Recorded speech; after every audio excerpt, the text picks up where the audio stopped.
না, 2011-র পর থেকে তৃণমূল আসার পর থেকে যেভাবে সমগ্রগ্রাসী যে মনোভাব তৃণমূলের মধ্যে আছে এবং যেইভাবে আজকে আইনের শাসন ছাড়া তৃণমূলের নিজস্ব আইন কায়েম হয়েছে এবং প্রত্যেককে করে পাওয়ার যেই সিস্টেম, মানে তৃণমূল ঝান্ডা ধরো তাহলে তুমি সব পাবে, এই যে সিস্টেম করতে গিয়ে যেই সিস্টেমের আজকে তৃণমূলের জন্ম দিয়েছে বাংলাতে, আমরা আমাদের সামনের কলেজ কেন, আমাদের আশেপাশেও এরকম যে ঘটনা ঘটবে না সেরকম আমাদের কোনো ভাবনা নেই।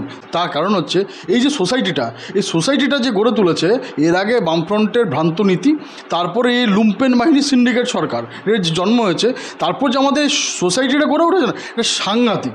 এটা তুমি আজকে বাঙালি জাতিকে হেড করে দিচ্ছে, পশ্চিমবঙ্গের মান সম্মান আমাদের খুঁজে দিচ্ছে। যেখানে রবীন্দ্রনাথের বাংলা বলতাম, আমরা স্বামী বিবেকানন্দের বলতাম, সেখানে আজকে তারই দলের এক ছেলে, তারই দলের এক নেত্রীকে ধর্ষিত হতে হচ্ছে একটা কি সামান্য পোস্ট পাওয়ার জন্য। বাংলা হান্টের আরও খবর দেখতে নজর রাখুন।